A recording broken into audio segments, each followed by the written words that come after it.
তাহলে বৌমা দিঠি তাহলে আজ ফিরছে না? না মা, আজকেও ওদের ওখানেই থাকবে। ওই ছেলেটির জীবনে আজকে একটা খুব বড় দিন, আর দিঠি তো কম করেনি ওর জন্যে। ওর পরিবারের লোকজনও চাইছে যে ও আজ ওদের সঙ্গে থাকুক। আমিই বললাম যাও আজকে ওদের সাথে কাটাও। তবে ওই ঐতিহ্য কিন্তু আমার পারমিশন নিয়েছে, জানিস তো, আমার জিজ্ঞেস করেছি। আন্টি আজ আমার কি শান্তি হচ্ছে তোমাকে বলে বোঝাতে পারবো না। আর আমার কি মনে হচ্ছে জানো তোর না, এই ছেলেটাকে আমি কত অপমান করেছি, ওকে আমি দোষী সাব্যস্ত করেছি। আর আজও প্রমাণ করে দিল যে আমার জন্য এত বড় দায়টা ও নিজের কাঁধে তুলে নিয়েছে। আমি একটা কথা বলি, তোমাকে বলছি অর্ণব। দেখো, আমি দিদিকে সাপোর্ট করেছি ওর লড়াইয়ে। আমি উইশ করেছি যাতে ও লড়াইতে জিততে পারে। ছেলেটা এমনি ভালো ছেলে, ও যাতে মেইন স্ট্রিম জীবনে ফিরে আসতে পারে, আমি সেখানেও দিদিকে সাপোর্ট করব বলেছি। তো আমার একটা কথা মনে হচ্ছে, ও যদি ওই ছেলেটার সঙ্গে নিজের জীবনটা জড়িয়ে ফেলে তাহলে কিন্তু আমার মনে হয় দিদি ভুল করবে। পাপা, দিঠি যা করেছে নিজের ইচ্ছে করেছে। ও ঐতিহ্যের সাথে নিজের জীবনটা জড়াতে চায়, তাই জড়িয়েছে। তুমি এটা জিনিস বুঝতে পারছো না, পৃথিবীতে কিন্তু অনেক মানুষ আছে যারা আনফর্চুনেট হয়, যাদের মিসআন্ডারস্ট্যান্ড করা হয়। দিঠি কিন্তু সবাইকার সাথে নিজের জীবনটা জড়ায়নি, ঐতিহ্যের সাথেই জড়িয়েছে। দেখো, এই কথাটা তো আমিও বলবো বৌমা, তাদের অবস্থাটা তো সুবিধের নয় গো। ছেলেটা ভবিষ্যতে কবে কি করবে তার তো কোনো ঠিক নেই গো। তোমার এরকম একটা মেধাবী মেয়ে, উজ্জ্বল ভবিষ্যৎ তার, সে যদি এইভাবে এখানে আটকে থাকে।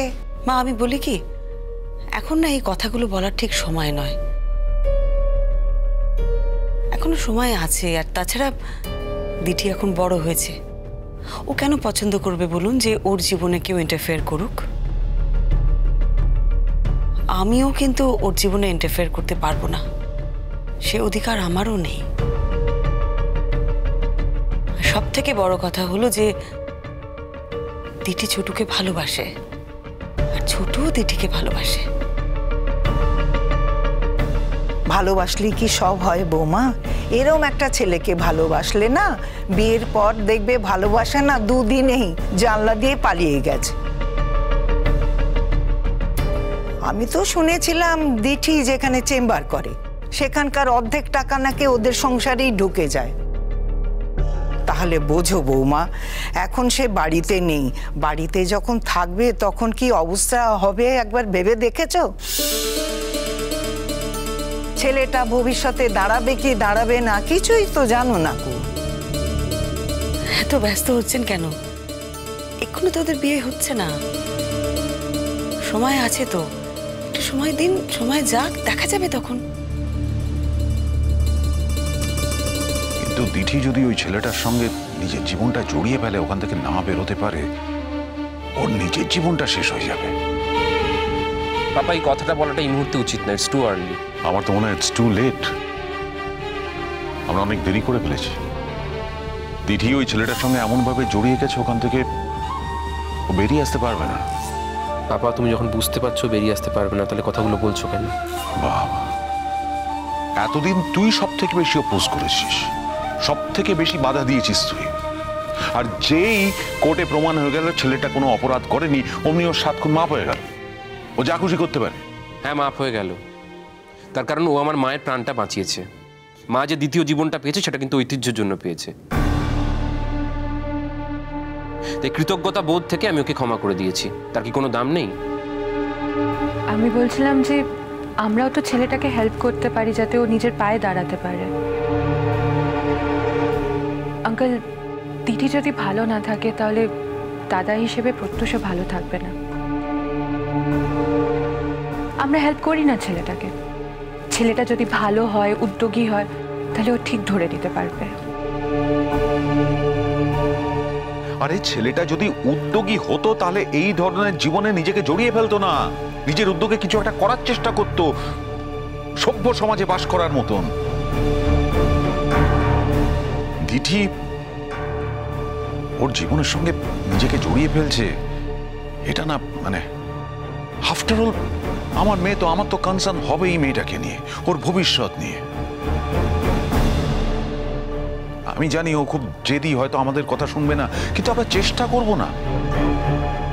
আমরা যদি অন্তত বলে একটা চেষ্টা না করি, ওকে যদি কিছু না বলি, ওকে যদি সাপোর্ট করতে থাকি এই ব্যাপারে, তাহলে হয়তো আর কোনোদিনই সে ফিরতে পারবে না।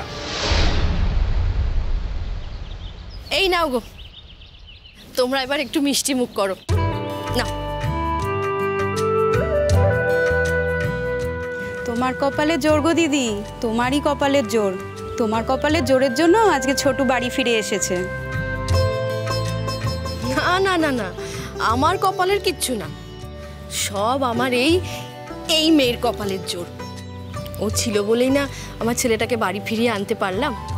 আমাদের আর কতটুকুনি ক্ষমতা বলো? যা করার ওই করেছে, তোমাদের যা বলার ওকেই বলো। দিদিমা, আর আমাদের ভুল বুঝিস নে মা। এখন এই কথাগুলো বলতেই হবে কাকু, না বললেই নয়। আর আমি যদি ভুল বুঝেও থাকি, তোমাদের ছেলে কি আমাকে ভুল বুঝতে সাহায্য করেনি?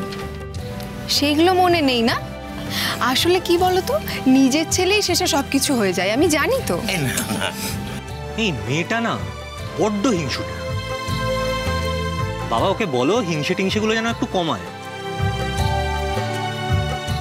এই চুপ করো তো, আমাকে সব থেকে বেশি ওর কাছে খারাপ করেছো তুমি। কই বৌদি, এবার সোনালির সঙ্গে বিয়েটা দিয়ে দাও। বিয়ের ভোজটা খেলে পরে আমার খুব আনন্দ হবে। আচ্ছা আমরা আসি গো দিদি। এসো এসো। এই কি বললি রে তুই? কথাটা কিন্তু আমার কানে গেছে। আজ থেকে না তোকে আর তুমি বলে ডাকবো না, তুই বলেই ডাকবো। তোর সাথে আর আমার মেয়ের সাথে কি পার্থক্য আছে বল? তাই আজ থেকে তুই। বাহ, খুব ভালো, আমাকে আলাদা করে দিলে তো মা। তা কি কখনো আমি করতে পারি মা? তুমি হলে আমার বড় বৌমা, আমার লক্ষ্মীমন্ত বউ। তুমি আমার সংসারের জন্য যা যা করেছো তা কি আমি ভুলতে পারি বলো তো?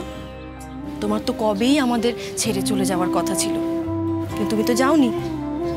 আজ তোমার জন্যই তো আমার বড় ছেলের শোক আমরা কত সহজে হজম করে ফেলেছি মা। আমি শোকাতাপা মানুষ, কখন মুখ ফসকে কি বলে ফেলি। আমার কথাও তো ধরতে হয়, অত অভিমান করতে হয় নাকি? বাবা, তোমার সাথে তো দেখছি কথাই বলা যাবে না মা, কি আশ্চর্য। আরে বাবা, আমার কি একটু হিংসা হতে পারে না বুঝি?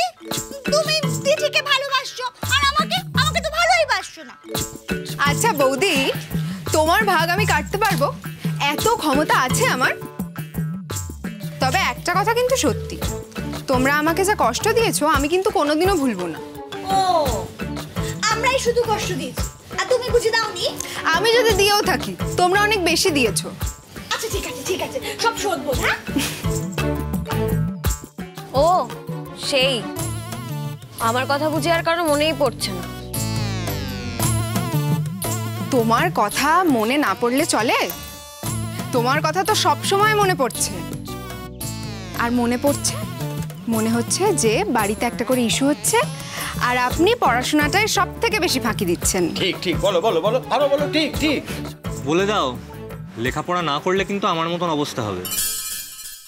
লেখাপড়া করে ও যেন তোমার মতন হয়। এই শোনো, একদম বাজে কথা বলবে না, হ্যাঁ? আমি আর কোনো তুলনা শুনতে চাই না। যা সত্যি তাই তো বলছি। সত্যি মিথ্যে তুমি কি বোঝো? সব বুঝে গেছো না সত্যি মিথ্যে?